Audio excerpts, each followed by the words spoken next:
Now to discover the origins of the fabulous Ford Capri, we have to start our journey back in the land of Ford's global headquarters, the United States of America. Ford's bosses had known for some time that in the middle of the 60s, a huge population boost was about to happen. This so-called baby boom would result in a load of young drivers who really wouldn't want to drive the sorts of cars their parents had tootled around in. Ford designers toiled long and hard to create a sexy-shaped, front-engined, four-seater that would outsleek any other American car, even that arch-rival, the Corvette. So the very first production Ford Mustang was shown to the public for the very first time at the New York's World Fair on April the 17th, 1964. What's more, this wasn't a let's tease you now and we'll make some cars you can buy next year thing. The Mustang went on sale at Ford dealers across the states the very same day. How about that for coordination? Mustang was launched in the States in 1964, became an instant success. There was a move in the 60s with the expansion of lifestyles that people wanted something that looked different, i.e. they wanted a sporty car. To make the Mustang affordable, it needed to share much of its engineering with an existing Ford product. That product in the States was the humble Falcon. In fact, the first Mustangs were built in the same Michigan plant. But the punters didn't care because the Mustang was all American, all desirable, and most importantly, all affordable. I very much was captivated, if you will, by the Mustang, and I suppose my all-time favourite American car is the 64.5 Mustang, which this became the sort of European version of in many ways. And I think that again captured the imagination of the American public, as did the Capri the European market.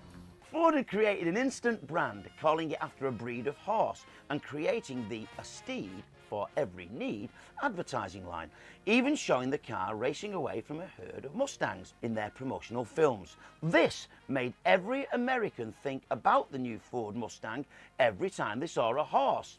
And let's be honest, there's flipping loads of them out there in the States. Oh, the Mustang is one of the industry's great icons.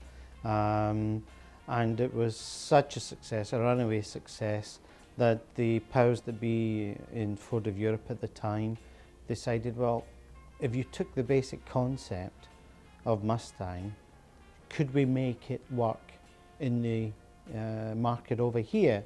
The Mustang Kick started an incredible success story, bringing sporting, dash and styling at a price almost anyone could afford.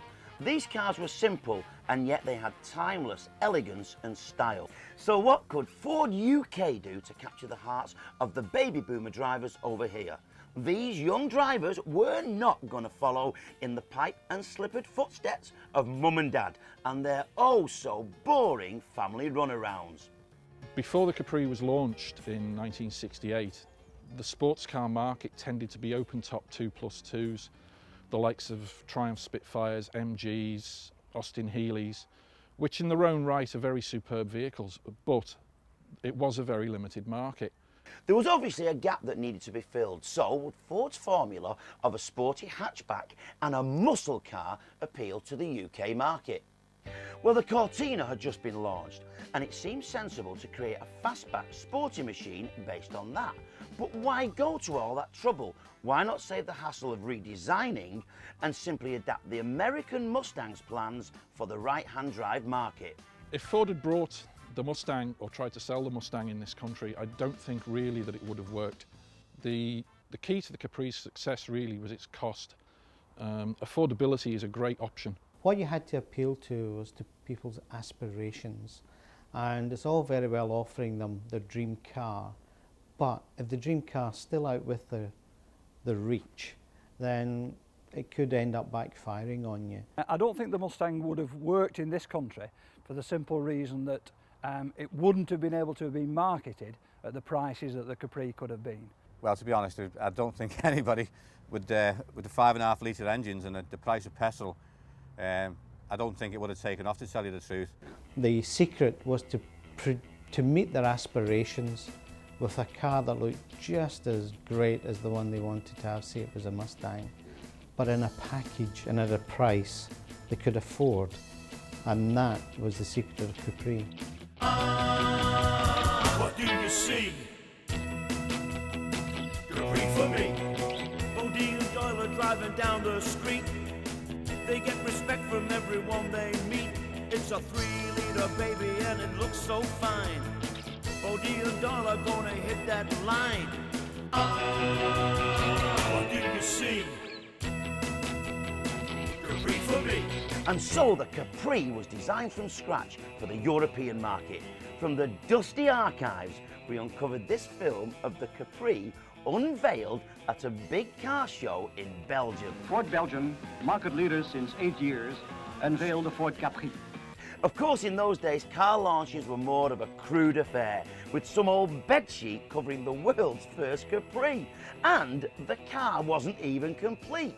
And lo, up goes the immaculate white cover concealing the star attraction of the Brussels car show, and what is already the car sensation of the year, the glorious Capri. What's that? A door missing? Look, boys, I know you've been hustled quite a bit, but all the same, this is somewhat thick. And the Capri proudly swings around, a bit of a show-off, if you ask me. From day one, all the advertising and marketing was heavily targeted at men and our inherent love of cars and flash machines, even to the extent of distracting us from our other big love. Girls, girls, girls, and more beautiful girls.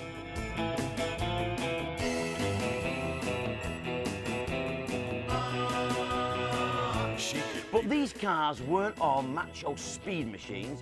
There was enough luxury to pamper the fairer sex as well. And just look how many girlfriends you could take out at the same time. The old-fashioned idea that all sports cars should just be two-seaters was definitely taking a back seat.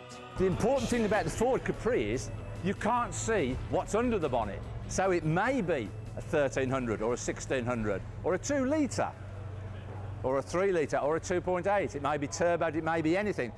It looks like a Capri no matter what it is. Just because it's a 1.3 doesn't necessarily mean it's not a full-bodied Capri. So that's the beauty of the Capri. Doesn't matter what size engine you've got, it's a nice car. Ford's promotion films emphasised the glamorous lifestyle the Capri offered. Let's just say you've chatted up this fit bird that you met on holiday by saying, excuse me love, can I try out my new camera with you? Oh yeah? Well listen, we've all tried that one, haven't we lads? Be honest. And then, after using up a few rolls of film, you'd persuade her to take a quick stroll with you around the hotel pool before surprising her with a glance at your shiny new Capri outside. Fancy a ride, love? As there had been with Cortina, the identification of a gap in the market, which was quickly sort of seen to be Capri. What's that? Capri? Capri. Well, that was the way we were all meant to pronounce it, but of course, it never turned out that way. When the car first came out, and management were trying to use the term Capri rather than Capri, because it had a more exotic sounding name. Certainly in Europe, it's the Capri. In actual fact, when the car was launched in 1969, in the launch films, they talk about the Ford Capri, but I think that was just the American voiceover, just being a bit more, you know. Of course, when the design teams were working on the car, it was known to them, still keeping the horse theme, as the Colt project. For a model program, you always, in fact, handed a code name, and it became known as the Colt program. However, the trade name belonged to Mitsubishi, so we weren't allowed to use it.